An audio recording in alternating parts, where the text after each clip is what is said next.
Bali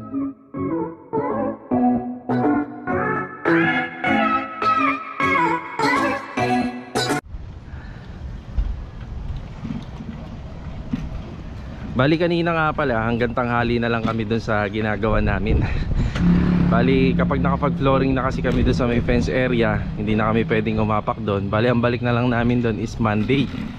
Ito nga pala, itong araw ng January 30, bali gagawa naman kami dito sa dati naming pininturahan. So babalik kami dito, magre-retouch na kami rito. So bali nakaschedule pala bukas yung Korean blinds nito.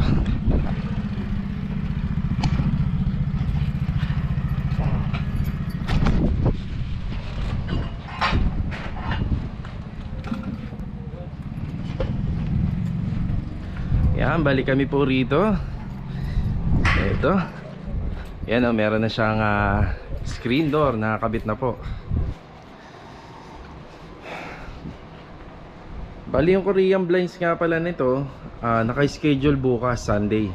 Kakabit po dyan. So madali na lang naman yun. Ito lang talaga yung madumi install, itong screen door pati yung window jalousie. Medyo madumi mag-install niya kasi gumagamit sila ng silicone. Ayan, kung makikita nyo yan, yung mga bakas. So magre-retouching na lang kami rito. I-retouching namin yung buong wall. Ayan, makikita nyo may parang shades pa siya. Ayan. Ay rito, kanyang kisame. Dadaling ko na pala yung ilaw nito. Yung 4 na ilaw niyan. Tapos dito, okay na po ito.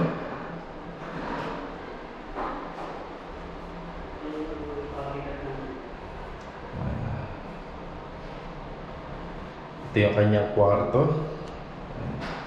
Bali dito nga pala, installan to ng blinds. Yung part na yan. Diyan din sa part na yan.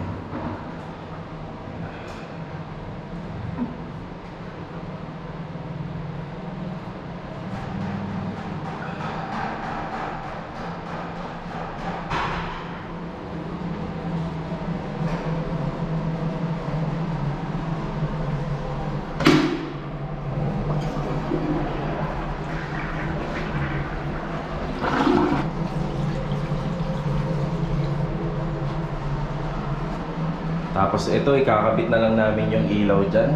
Hindi pa natin on-hand yung ilaw na nandyan. So ikakabit na lang natin.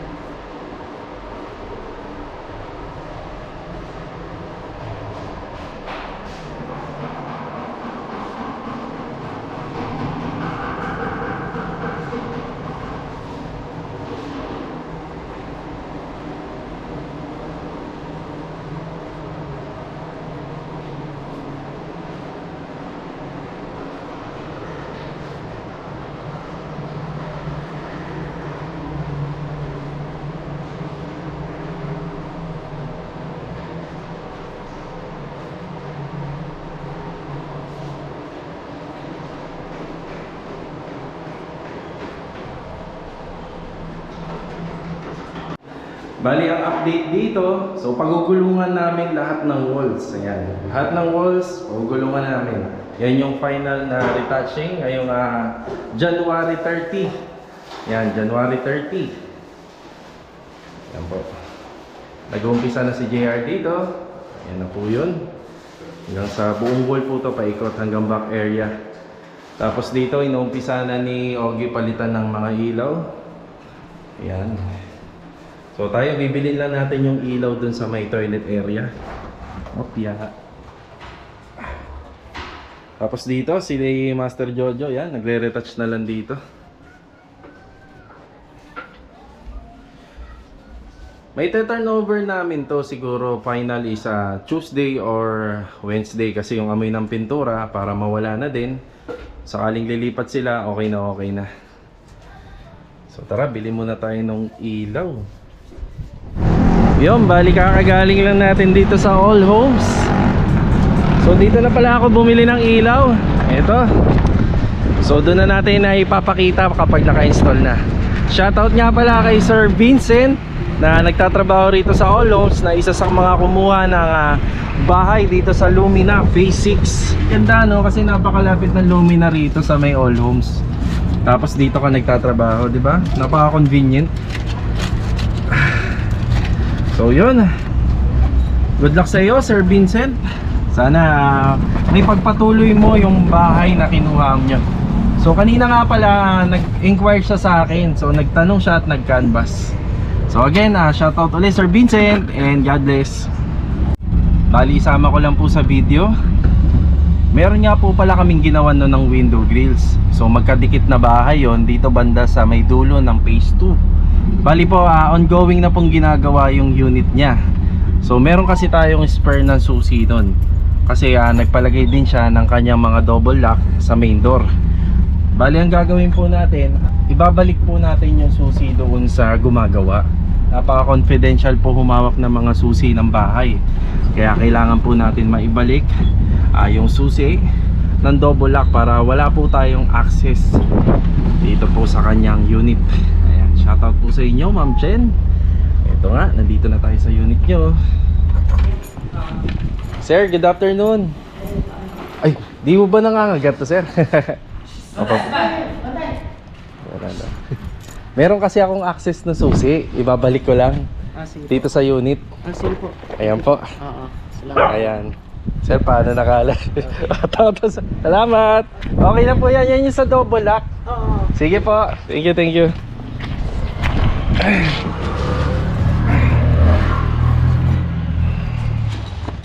Ayan, bali na ibalik na po natin yung susi.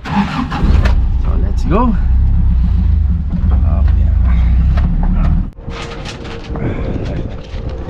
Iyan, no? Yan, kakarating lang natin galing All Homes.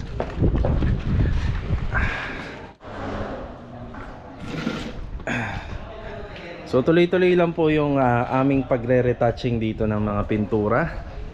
Tapos ikakabit na rin po namin yung ibang mga parts ng ilaw. Tapos yung mga plate cover ng mga outlet and switches. Tsaka po yung ilaw doon sa toilet area. Bali nga pala, yung mag-i-install dito ng Korean blinds, hindi naman na masyado magdudumi yun. So okay na po yun. Nga pala, share ko lang yung kaninang pinagsulian ko ng mga susi. Bali, dalawa yung bahay niya. Tapos ang ginawa dun sa gitna,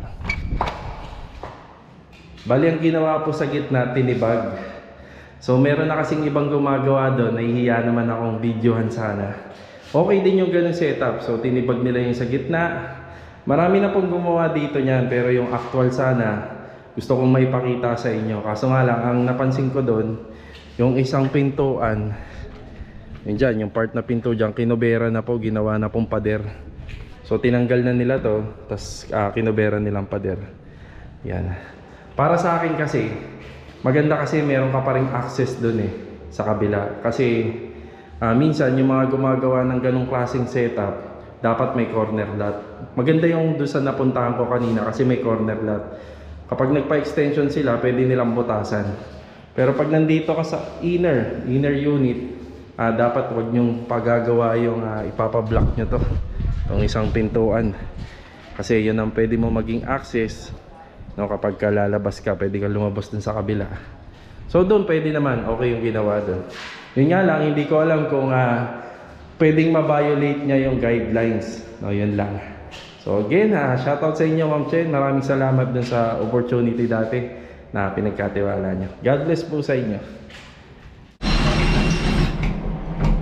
Yan nga pala yung ilaw, hindi siya masyadong malapad.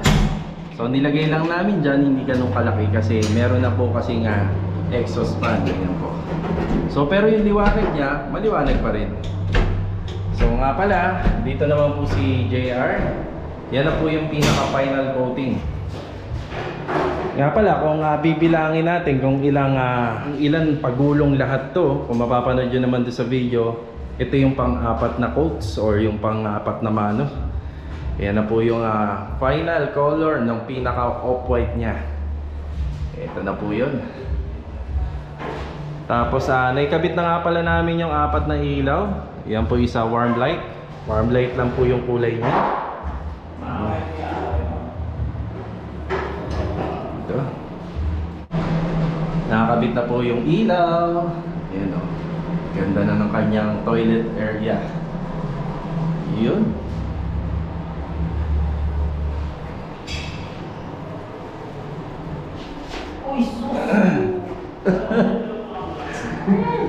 Alam ko mapapahiram pa ng tubig yan eh, di ba? Basta na may tubig. Hindi, may compressor niya, di ba? Kung saan? Final retouching po ito. Ayan. Final retouching na po kami rito. Siya nga pala, ngayon pala ay araw ng Sabado. Ang bilis ng araw, oh. Cobra Day. Payday na naman. Payday. Ito po yung pinaka-final namin dito sa unit na to. Ita-turn over na po namin to. Dito na lang po mauhuli si Mr. Ricky De La Rosa dito sa part na to. Mag-install po siya dyan ng blinds at saka dito sa part na to.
Ayan po, ito na yung aming ay meron pa pala rito, Gil.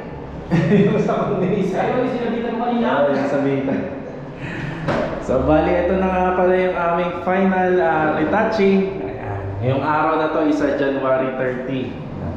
So iiwanan na po namin to. Ayan, tapos na po kami rito. Ayan, libutin natin. Ayan po. Yan.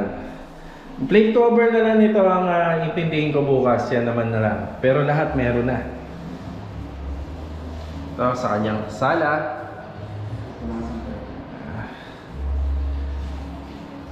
Dito sa kanyang unang kwarto.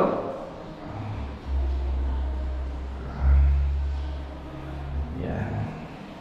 Bali yung plate cover na lang. Yan na lang kulang. Dalawa lang naman yan.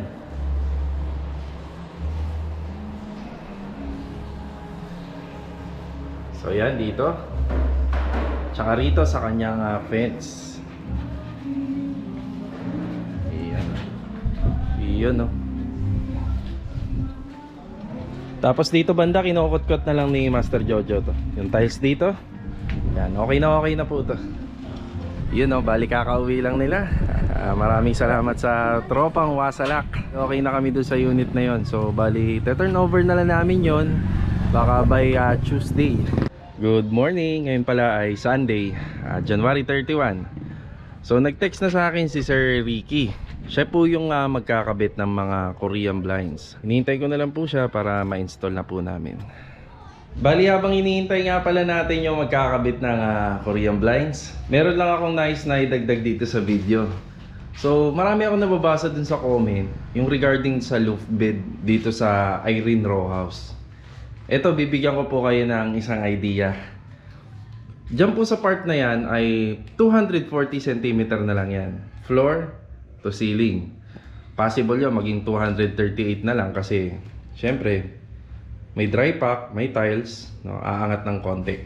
Dito naman po sa part na yan 270 cm. Ngayon kung maglo-loop bed ka dito sa part na yan, kasi kadalasan dyan po yung kwarto eh. Minsan dito rin. Hindi naman pwede dito kasi may bintana. So makokobera natin yung bintana. Kadalasan pa, dyan sa part na yan nilalagay yung aircon. So dito lang talaga may possibility na maglagay tayo ng loft bed dito. No, medyo mababa. Medyo untog yung ulo ng tao kapag nasa taas siya. Ayan, isa sa mga konting mai-share ko sa inyo. And dito na nga pala si Sir Ricky, oh. Ayan, oh. So bali yung Facebook account niya ilalagay ko rito para dun sa gusto magpagawa. May nagtatanong pala bandang Quezon City. Hindi ka ano dun, no? Hindi naman siya, kasi galing naman tagig-kapon eh. Talaga? So ayan, sa mga nagtatanong regarding pa sa dito sa blinds, ayan, pwede po siya sa may part ng Quezon City. Ilalagay ko na lang po yung contact number niya rito tsaka yung Facebook account. Yun. Nga pala, regalo sa atin ni Sir Ricky, oh. Yun, oh. Ayos, tinutuon niya. Mahagang pamasko yan. So bali blinds din yon. Naisip niya kasi maglagay dito kami ng blinds. So sabi ko kami na mag-e-install. Medyo marami pa kasi kaming gagawin dyan. Paano sir? Tara na? Okay. Today nga pala is January 31, Sunday ngayon. So si Sir Ricky kasi sa akin, sa schedule niya rito, lagi pong Sunday siya nag-i-install nito pagka sa mga project ko.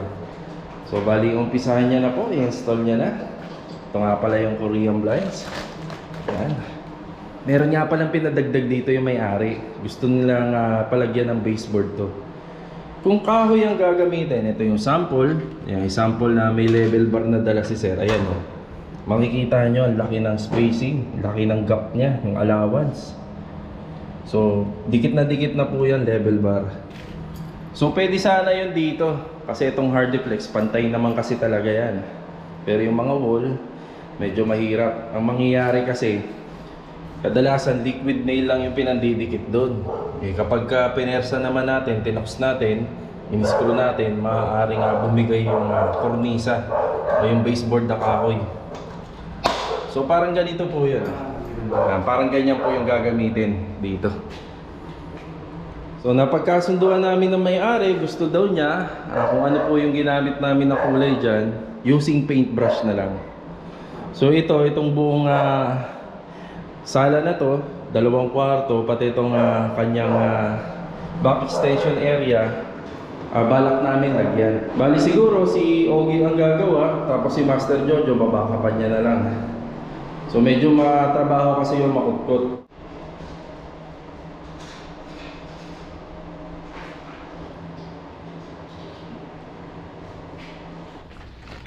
Yan po, habang nag-i-install po sila Sir Ricky rito ng Korean blinds, shoutout po muna tayo.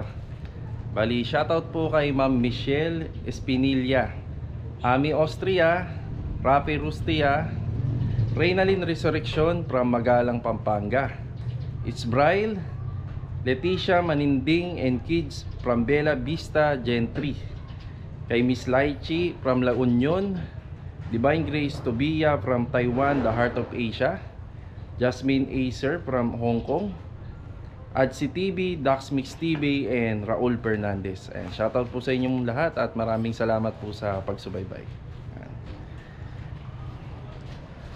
Yan, update tayo rito. So bali, eto nakakabit na po yung isang part ng kanyang Korean blinds dito. So ang ginawa ko, minatch ko na lang po sa kulay ng pinto kasi mas siya po yung parang attraction. Kasi kung ganito pa yung kulay, medyo hindi na po mangingibabaw. So para mas mangibabaw po yung kulay, minatch po natin do sa chocolate brown. Ayan. Dito na po sila nag-i-install sa may loob. Ayan. So ganun din po yung kulay na ginawa natin. So tinurnahan din po natin siya ng chocolate brown dito. So mamaya pagka alis nila, so maglilinis na lang ako rito, magwawalis. Baka mamaya po si Master Jojo at si Ogie baka bumalik dito kahit day off nila. So napagkasunduan naman namin na baka trabahuhin nila to. Hindi naman nagmamadali yung may-ari, pero mas maganda na habang wala kaming ginagawa, day off, yan, tatrabahuhin po namin to. So yung kung ano po daw yung pinangkulay sa taas, yun din po yung ipang-lining. Pintura na lang po. Yan.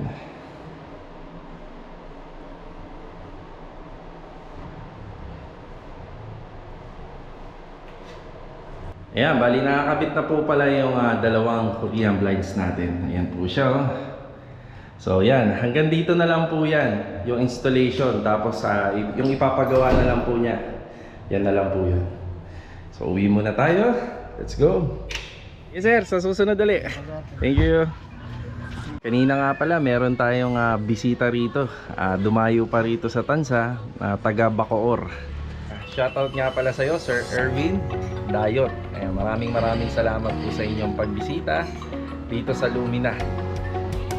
Shoutout na rin nga pala kay Ma'am Jelilia D. Pantuan. Ayan, tumawag po siya kanina sa amin at nag-inquire. Shoutout po sa inyo dyan at ingat palagi po. Shoutout na rin nga po pala kay Sir Larry Cristobal na taga dito sa may Block 11, Lumina, Tansa. Shoutout sa inyo sir, ingat po palagi at shoutout na rin po sa inyong partner. Ayan, maraming salamat po. Yan, bali hapon na. So shoutout nga pala sa lahat na nagpunta ngayong araw na to, ngayong January 31 dito sa Lumina. Maraming salamat po sa pagbisita. Kahapon nga pala kinausap ko sila Master Jojo. Sabi ko baka kung gusto nyo pwede nyong extrahan, pero kasi pinadagdag yung may-ari dito sa aming contract. So maliit lang naman, hindi naman malaking bagay, pero sa tingin ko mahihirapan sila eh.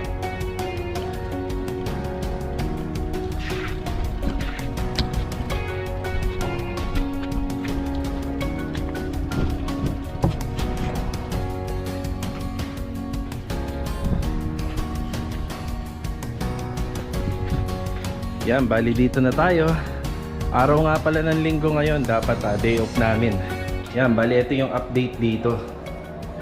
So dun talaga sa gawa namin, nasabi namin na dapat wala talaga yung baseboard.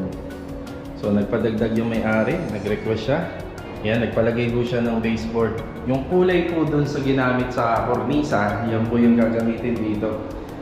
Yan. So kung sa makikita nyo, first coating pa lang yan. Pero aabutin niya ng third coating kasi yung unang ginawa dyan, pre-primer namin ng flat white.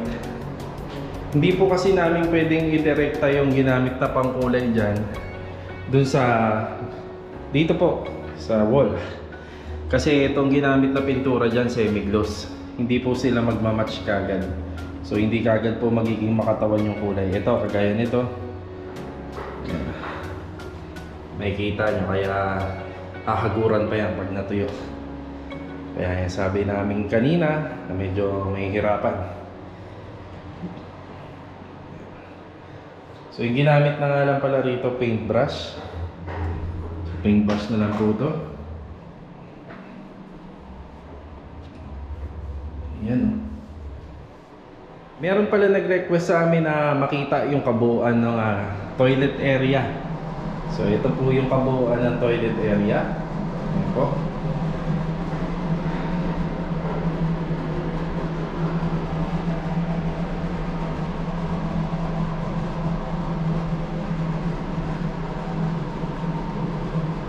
Yan.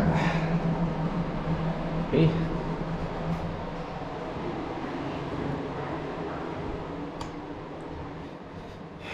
Shoutout na nga rin pala kay Sir Andre Bayuga at saka dun sa kanyang partner. So bumisita rin sila rito kanina. Isa po yun sa mga naka-line up namin na merong row house dito sa may Lumina Tansa. Yan, shoutout po sa inyo. Ingat sa pag-uwi.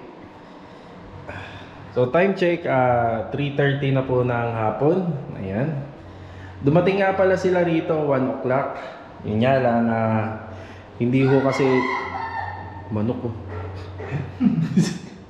Yun nga lang kasi yung paint na ginamit namin dito, hindi po kagad siya kumapit kasi semi-gloss kasi yung pinangkulay namin kasi dito, semi-gloss po. So kaya ito, so imbis na patapos na sana, so iikutan pa ulit.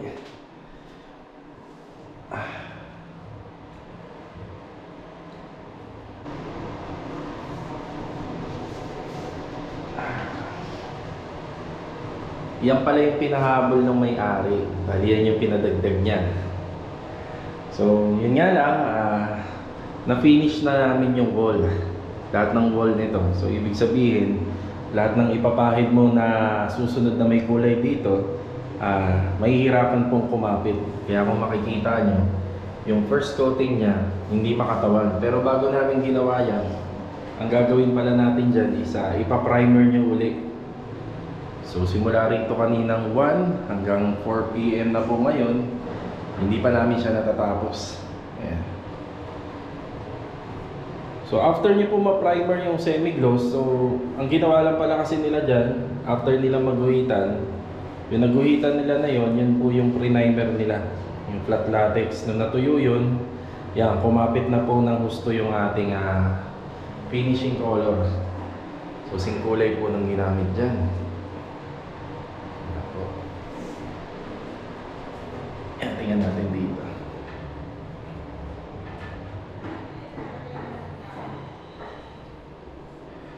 Yan, konting-konti na lang to. So, dadaanan na lang uli. Yan, okay na siya. Ayan, bali ito na nga pala yung natatapos namin dito.